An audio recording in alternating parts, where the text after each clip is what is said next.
Ó, essa imagem, Então, vamos lá. essa imagem pra gente, ela é muito legal. Vocês estão vendo, objeto voador apavora Ubintuba. Se eu não me engano, essa matéria é de outubro, início de outubro. Outubro de 77. Ubintuba, o que acontece? O Pará, ditadura militar, por questões estratégicas, decidiu povoar a Amazônia, né? Questões. E aí você tinha essas pessoas que viviam bem à margem da sociedade, em regiões que não tinham estradas, elas se locomoviam todas por rio, e que criavam comunidades muito pequenas e isoladas. Ubintuba é uma vila que tinha mais ou menos umas 110 famílias. É o que diz uma dessas reportagens. Eu tive lá. E essa primeira foto aí, essa foto de cima, você vê que tem duas senhoras e tem 6 crianças. 2 dessas crianças eu entrevistei. Que legal. Caramba. 2 dessas crianças, a gente vai chegar na foto delas daqui a pouco. A senhora já não estão mortas. Essa já. senhora, essa do meio aqui, não, já morreram, infelizmente. Faleceu a dona Almada Costa, Beatriz, faleceu 1 ano antes de eu chegar no Pará. Caramba. Infelizmente. Né? E sabe como é que, pra vocês verem, Andrei, mas eles querem vender a história pra ganhar dinheiro. Sabe quando eles relembraram essa história, quando saiu Linha Direta Mistério da Operação Prato nos anos 2000? Lembro. Eles viram essa parada e falavam, mano, isso aqui, foi a gente. Essa foto aí da senhora do meio, é a Beatriz Almada Costa, ela foi a única pessoa que foi atacada 4 vezes. Caramba. E aí eu conversei com os 2 filhos dela, né, a Anselma. Esses são os que estavam jantando, né? Não, os que estavam estudando esse de baixo. Ah, tá, estavam jantando de baixo. Tá. Eles foram atacados 4 vezes, toda essa criançada viu. Então tá encenando ali, parece, né? Tô até encenando ali, parece. Esse de baixo é muito interessante, o seu Miguel Arcanjo, Dona Teófila à direita, e vocês veem essa pequena figura à esquerda, aquela pequenininha, ela sofre de nanismo. Eu conversei com ela, ela foi uma pessoa que a aeronáutica não conversou. Então ela é bem inédito mesmo. Todas as pessoas, infelizmente, já faleceram, né? E essa do jantar mostra como esse ataque era violento. O que a testemunha testemunhou é que eles estavam jantando, essa luz aparece na janela, foca nos 3, eles se paralisam. O Miguel é o mais afetado, diz que ele segura a mesa assim com garra assim durante o ataque e ele desmaia depois de serem atacados. A dona Benedita, essa da esquerda, ela fica com o braço amortecido.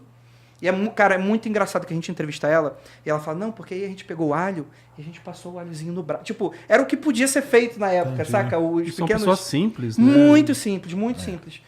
E... isso aí que você falou do lance de olhar no olho, eu já fui ufólogo, né? Sou ex-ufólogo. Convertido, tô brincando. Hoje a gente vai converter ele, gente. Vai me reconverter.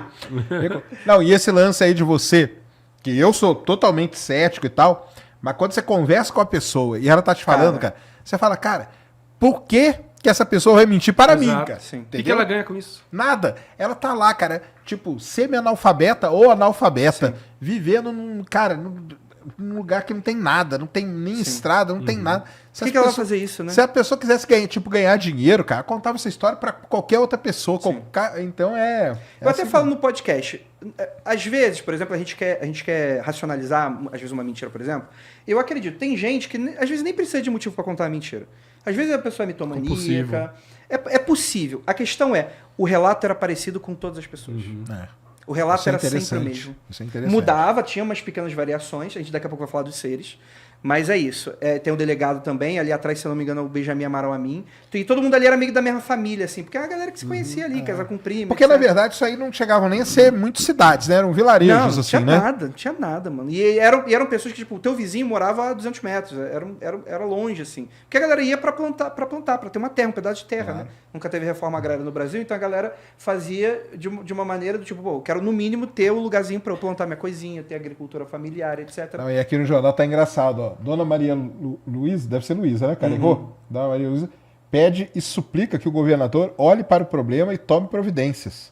Sim. Não tem guardas lá suficiente. É pouca gente. Como você vai fazer uma coisa qualquer? Imagine se chega aqui em Belém. Vai ser o nosso fim. Vai ser o fim do mundo se chegar aqui. Por isso o governador precisa tomar uma providência. Olha que demais. Mano, olha a urgência dessa galera, mano. E era um negócio que, assim, os relatos aí são assustadores. Da galera escutar a outra casa sendo atacada. É um negócio Gritos. que os gritos, as paradas, via as luzes indo embora. Porque a luz era muito rápida. A luz vinha, te atacava e ia embora. Então realmente é um agressor fantasma. Só que os ataques foram tantos que, mesmo sendo tão rápido, as pessoas testemunhavam as luzes, escutavam os gritos, os ataques. É uma coisa muito estranha. Era sempre à noite? Era sempre à noite. Não tinha ataque de dia? Não tinha ataque durante o dia. Se eu não me engano, tem um ataque relatado durante o dia, que se eu não me engano é 3 horas da tarde, mas é um relato meio obscuro, assim, e a gente não vê outros parecidos, assim. Dava 6 horas da tarde, essas paradas apareciam. Iam até as 5 da Porque manhã. eu faço essa pergunta porque eles falam muito de luzes, né? Sim. Mas como tá à noite, você não consegue talvez ver o corpo disso, Sim. né? Você vê a luz, porque ele deve ter aquela luz mesmo para orientar, ou sei lá o que é, mas a gente não vê o corpo, não sabe, né, o resto Isso dele. é uma coisa muito interessante, porque quando eu conversei com essa galera, eles não acreditavam em disco voador. Eles nem sabiam o que era isso. Eles, eu imagino, né? É isso que eu ia falar. eles falavam que era Em um anjo. forno. Ah, forno. E aí eu ficava, mano, forno? Eu tô pensando no tô quadradinho, ligado, né? No forno quadradinho. Só que o que acontece? O forno pra eles é o forno de fazer farinha. Que era? Ele tem uma estrutura de alvenaria que ela é circular, e em cima, sabe aqueles wok coreano pra fazer yakisoba? Sei. Pra fazer yakisoba? Era aquilo em cima. Então era um prato gigante. E era um prato embaixo e um prato em cima. Então eles falavam, o forno, o aparelho. Eles não falavam de escovador, nave, essas coisas. Interessante isso, hein? É muito interessante. Pô, mano, cada um dava, através da sua realidade, explicações sobre o que era aquilo. E na Se você época, cruzar, tinha semelhança. eles achavam que eram japoneses. Eles não achavam que era alienígena. Porque que acontece? A gente está saindo aí da Segunda Guerra Mundial já tinha bastante tempo, mas ainda ficava um pouco daquele estigma. E o Pará foi uma região que recebeu muitos japoneses. Tem uma colônia japonesa fortíssima no Pará. Eles começavam a ganhar dinheiro porque sabiam plantar, e aí começavam a plantar o tal do açaí, né? Tempero, acho que pimenta do reino foi a primeira. Era caríssimo pimenta do reino, a galera começou a ganhar dinheiro. E, mano, essa galera toda trabalhava para os japoneses, às vezes falava, mano, isso aqui é... E o que estava acontecendo no Japão? Era aquela época que o Japão estava bombando tecnologicamente. Então era referência das pessoas, mano, só pode ser japonês. Para fazer experimento, tá roubando sangue. E esse lance de roubar sangue, de sugar o sangue, é porque é aquela velha história. Se a pessoa tem uma fraqueza e fica com uma queimadura, sentia muitas vezes uma picada, a pessoa acreditava que o sangue dela estava sendo sugado. Então ela juntava tudo. Não quer dizer que seja. Mas era como elas interpretavam essa questão toda. Então, para você ver que não dá nem para você apelar pro... o ufólogo foi lá e contaminou a parada. Porque o relato encaixa em tudo que a gente conhece, mas não é o mesmo discurso. É outra parada. Isso é muito, muito interessante. Interessante demais. Pode ir pro 2? Pra imagem número 2?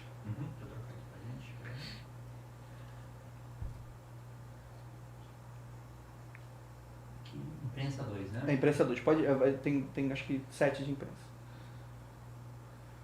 Esse aí é o desenho que o José Wildoni fez da direção que as luzes fizeram. José Wildoni era o prefeito, Era né? o prefeito, era o prefeito. E aí ele desenha... Isso aí, se eu não me engano, dia 20 de outubro foi o dia que os militares chegaram, ou seja, isso aconteceu dia 19.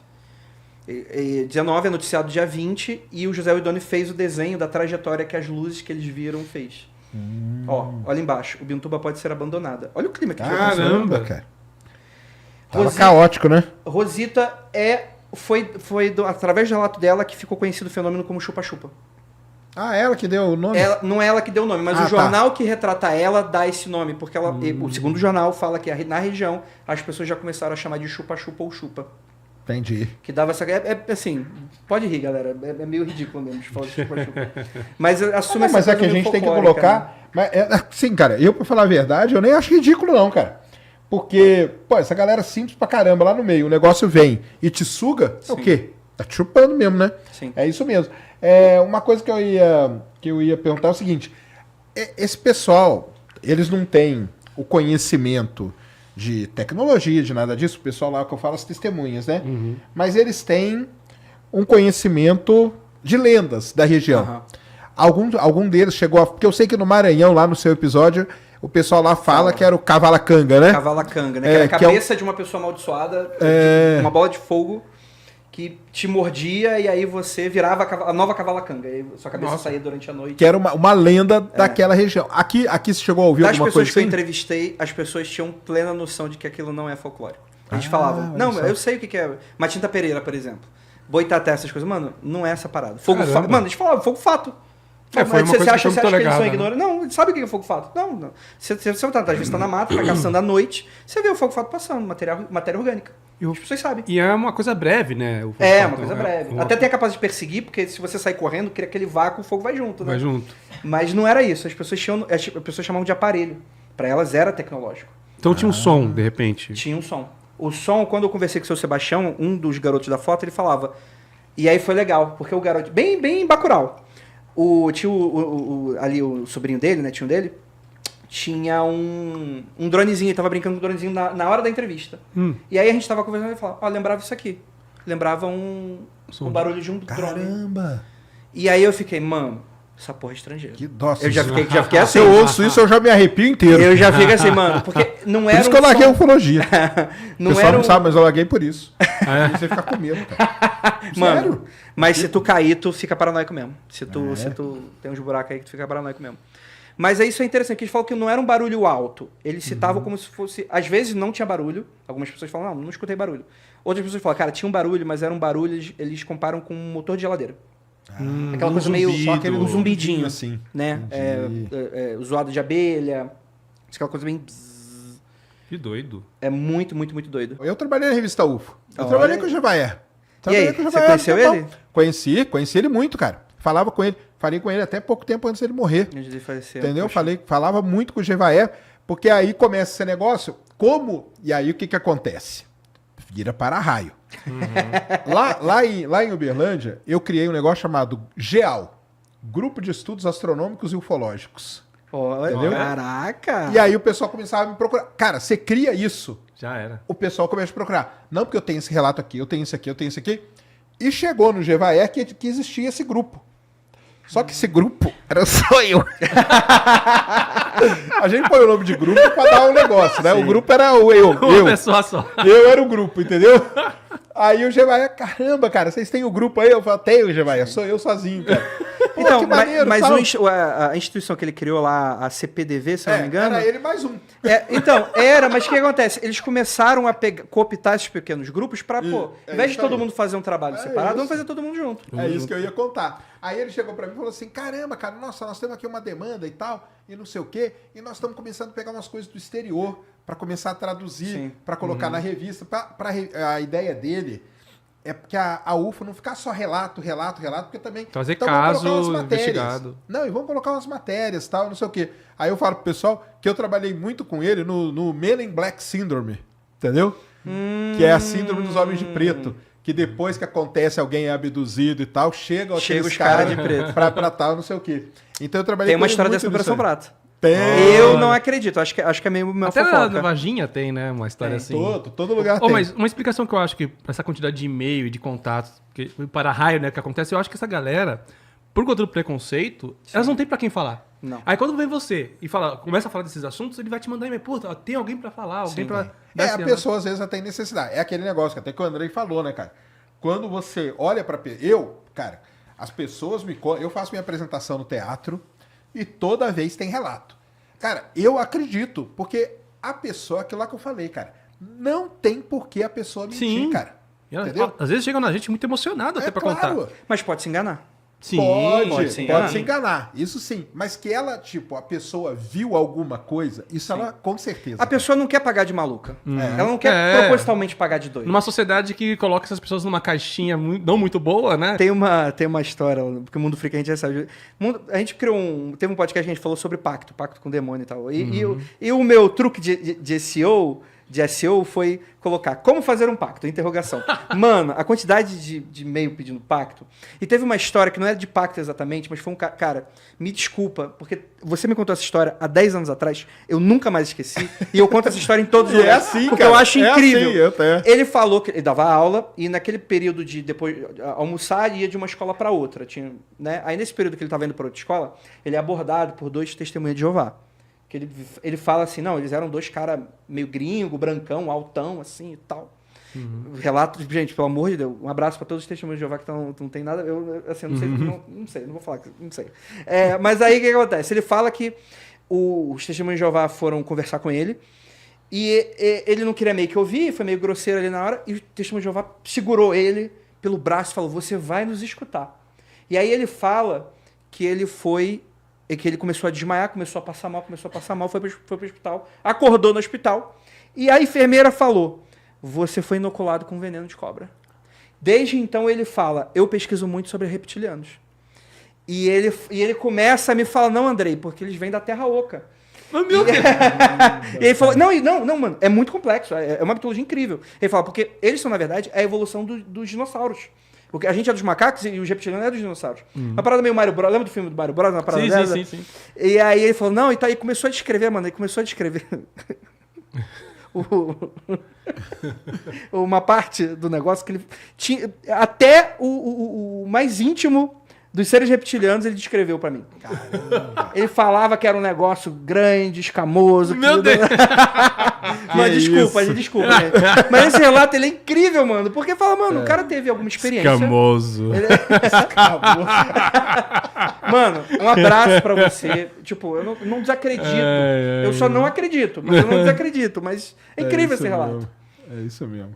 Muito bom. Então, isso aqui tá no livro, então tá lá a capa do jornal, de um e do outro aqui. Sim. Que aqui, pra quem não tá, acho que o pessoal tá conseguindo ver, né? Tem uma manchona, que seria a luz, e os pontinhos, que seriam as sondas saindo dela. E aí o que atacaria as pessoas seriam essas sondas, então? Seriam as sondas. O que fala que Então a atacariam grandona as ficava em sondas. algum lugar esperando? Porque assim, a gente, no último episódio, a gente entrega 2 hipóteses e a gente faz toda uma ciência de dados baseada nos relatos da imprensa e no relatório. E a gente pega qual é o cor mais padrão, qual é o tamanho mais padrão, etc. Uma coisa que a gente percebeu é que muitos dos relatos, tem uma média aí, de que fala que os objetos eles tinham mais ou menos 2 metros de diâmetro. Era algo pequeno, não era uma grande aeronave. Então a gente fala, putz, então aí encaixaria um pouco desse lance da sonda, isso é uma coisa não tripulada, mas que existiam outros tipos. E, mano, tinham formas diversas, formas de mais arredondados, mais abaloados, mais discoide, formas mais triangulares. Então a gente tá famoso. Tem relato de que mudava de forma, não tem?